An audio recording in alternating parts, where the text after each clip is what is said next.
যে বাবা মা সন্তানদের ভালোবাসার ক্ষেত্রে দ্বিচারিতা করে তারা আসলে বুঝতে পারেন না ভালোবাসার অসম বন্টন সবচেয়ে গভীর ক্ষত তৈরি করে।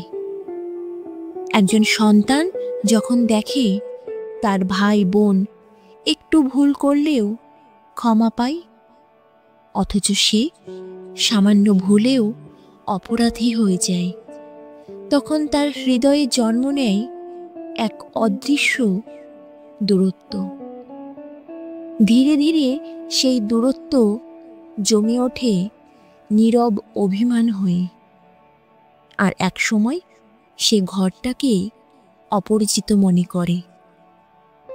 ভালোবাসার বন্টন সংখ্যায় মাপা যায় না, কিন্তু আচরণে বোঝা যায় কে বেশি আপন, কে কেবল রক্তের সম্পর্ক মাত্র।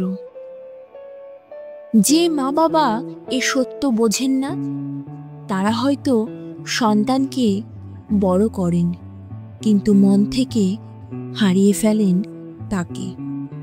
এই পার্থক্য যদি একদিন সন্তান বুঝে ফেলে, তখন আর কোনো মা বা বাবা শব্দই তাকে থামাতে পারে না। যে সন্তান অবহেলিত হয় তার হাসি ধীরে ধীরে নিঃশব্দ হয়ে যায়, তার চোখে জমে থাকে একরাশ প্রশ্ন, আমি কি একটু কম আপন? সেই প্রশ্নের উত্তর কেউ দেয় না, শুধু দেয়াল, দরজা আর নীরব রাতগুলো জানে কতটা নিঃসঙ্গ লাগে আপন ঘরে পর হয়ে থাকতে।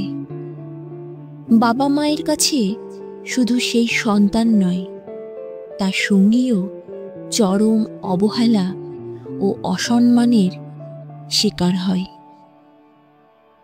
ভালোবাসা যেখানে সমান নয়, সেখানে সম্পর্ক টেকে কেবল বাধ্যবাধকতায়, স্নেহে নয়। আর তখনই সন্তান বড় হয়ে শিখে যায় দূরে থাকায় নিরাপদ, কারণ ঘরের ভেতরের হিম অনেক সময় বাইরের শীতের থেকেও বেশি কষ্ট দেয়।